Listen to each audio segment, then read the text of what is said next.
Welcome back, everyone. It's your sensei here, and today we're diving into another thrilling chapter of Vagabond. This amazing manga is written by Takehiko Inoue. If you're new here, be sure to check out our Vagabond manga playlist for more adventures.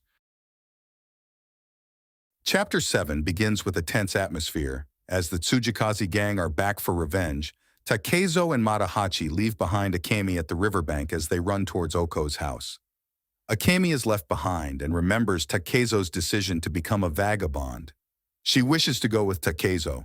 On the other hand, Takezo and Matahachi are running across the forest to get to the house. Takezo is clearly faster than Matahachi.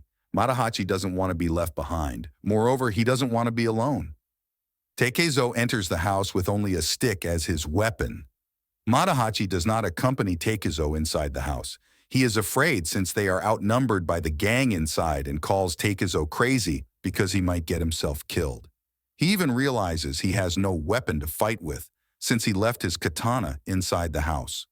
While inside the house, Takezo finds himself amongst the various gang members who recognize him as the kid who killed their boss. They question how he was able to kill their boss, who was the leader of 300 bandits. They want to kill Takezo before the word spreads out that Tenma was killed by a mere boy. A bandit with a katana charges at Takezo, but Takezo grabs his katana before he swings down on him. Next, another man with a spear charges at him from a different direction, claiming Takezo's side is wide open.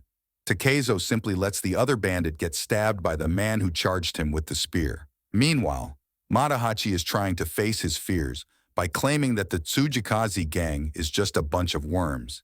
He fears if he doesn't go up to fight with Takezo in the house, he'll always be under Takezo's shadow. He reveals feeling an inferiority complex towards himself and Takezo. They are the same age and from the same village, but Matahachi always felt inferior to his best friend. Matahachi tries to rack up some courage to fight and counts to 3, but right when he is about to go in, he hears a voice.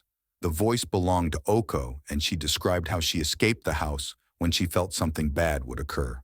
Matahachi puts his arms around Oko's shoulders and notices that she is shivering. She states that she was only able to stay calm since Tenma had feelings for her, and most likely wouldn't kill her. She tells Matahachi not to be mean to her. They fall down on the floor of the forest, and she grabs onto him and cries on his chest. Matahachi is still worries for Takezo.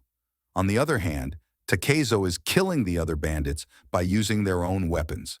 Takezo uses the katana to perform wide slices at his opponents who rush toward him.